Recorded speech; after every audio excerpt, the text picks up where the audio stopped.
Election नहीं, हमारी बारी आएगी ना वोट की, किसी को वोट नहीं देंगे, कोई यहाँ पे वोट के लायक नहीं है।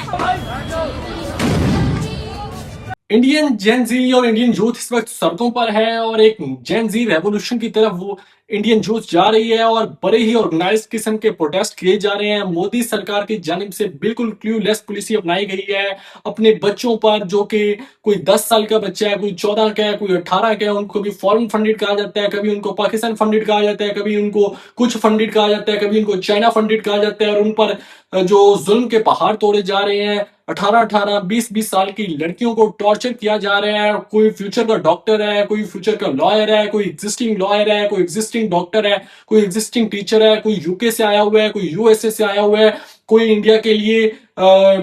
रेमिटेंसेस भेज रहा है, कोई इंडिया के लिए टेक के लिए काम कर रहा है, कोई इंडिया के लिए एआई के लिए काम कर रहा है। और मोदी सरकार इतनी पागल हो चुकी है, अपने ही बच्चों के पर वाटर कैनर्स का इस्तेमाल किया जा रहा है, लाठी चार्ज किया जा रहा है, गोलियां बरसाई जा रही हैं, शेल्स बरसाए जा रहे हैं और उनको तशद्दुद का निशाना बनाया जा रहा है और बिल्कुल ब्रूटैलिटी दिखाई जा रही है मोदी सरकार की जानिब से। और उनके मुतालबात भी क्या हैं, बड़े जायज किस्म के मुतालबात हैं। वो ये नहीं कह रहे कि हमें वजीर आजम बना दो, हमने कोई किसी सरकारी इमारत पे हमला करना है या फिर हमने कुछ इस तरह की एक्टिविटी करनी है। वो सिर्फ ये मुतालबा कर रहे हैं कि नीट का पेपर जब लीक हुआ है,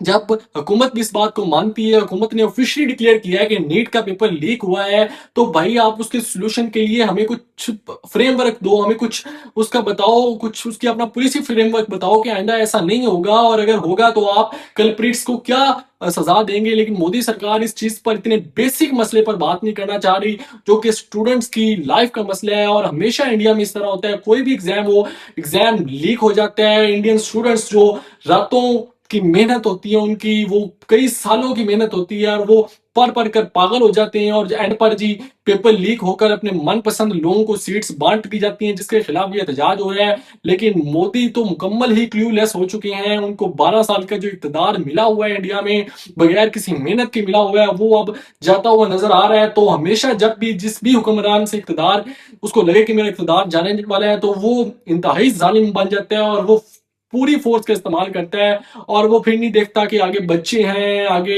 मेरे मुल्क का फ्यूचर है, यूथ है। अब यूथ के साथ उसने मुकाबला कर रहा है और मुकाबला करने वाली क्या बात है, वो उनके पास कौन से वहां पर कोई वो मुसल्ला जत्थे हैं, वो स्टूडेंट्स हैं, वो पेन लेकर, पेपर्स लेकर, कोई अपने पेरेंट्स के साथ आया हुआ है, कोई अपने बहन भाइयों के साथ आया हुआ है, कोई अपने टीचर्स के साथ आया, और वो मुतालबा कर रहे हैं कि हेल्थ मिनिस्टर रिजाइन कर दे। लेकिन हेल्थ मिनिस्टर रिजाइन करने के बजाय मोदी सरकार अपनी पूरी कैबिनेट को, अपनी पूरे इंडिया को दांव पे लगाया हुआ है उन्होंने, और एक इस किस्म का हेट हासिल कर रहे हैं इंडियन यूथ की जानिब से कि आने वाले सालों में इंडिया की पॉलिटिक्स के पूरा पैराडाइम ही चेंज हो जाएगा, क्योंकि ये नफरत का बीज बोझा जा रहा है बीजेपी की सरकार की जानिब से। मोदी ने तो चला जाना है,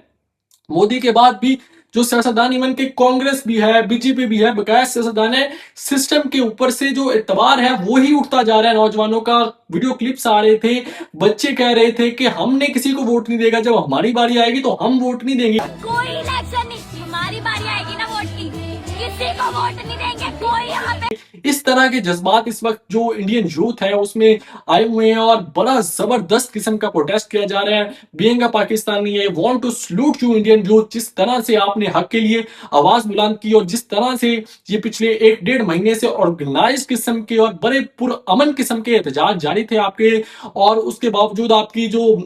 मुतालबात हैं वो बहुत ज्यादा जायज है। और इस एहतजाज की सबसे खूबसूरत बात यह है कि इसमें सारे एजुकेटेड लोग हैं, पढ़े लिखे लोग हैं, अपना जमहूरी हक ले रहे हैं, अपने आप को दुनिया की सबसे बड़ी जमहूरियत कहने वाले मोदी से पूछ रहे हैं भाई हमें अपना हक मांगने के लिए सिर्फ बैठे हैं और आवाज बुलंद कर रहे हैं, और तुम वाटर कैनर का इस्तेमाल कर रहे हो, लाठियां चला रहे हो, पुलिस को तुम लोगों ने गुंडा बनाया हुआ है, वो बच्चियों को गालियां दे रहे हैं, अजीब किस्म की बातें कर रहे हैं। लेकिन एहतजाज में अभी तक शिद्दत में कमी नहीं आई, एहतजाज मजीद बढ़ रहे हैं। 20 जुलाई के इंसिडेंट्स के बावजूद भी लोग निकल रहे हैं और लोग अपना आवाज बुलंद कर रहे हैं, और जो इंडियन यूथ है वो बिल्कुल एक ऑर्गेनाइज्ड किस्म के ये प्रोटेस्ट कर रही है। और पूरी उम्मीद है हमें कि इंडियन यूथ अपने मुतालबात मनवाने में कामयाब हो जाएगी। और अब मेरे ख्याल से जो इंडियन यूथ है और जेन जी है उसका एक ही मुतालबा होना चाहिए कि मोदी को घर भेजना है। अभी मेरे सामने बैरिकेड्स गिरे हैं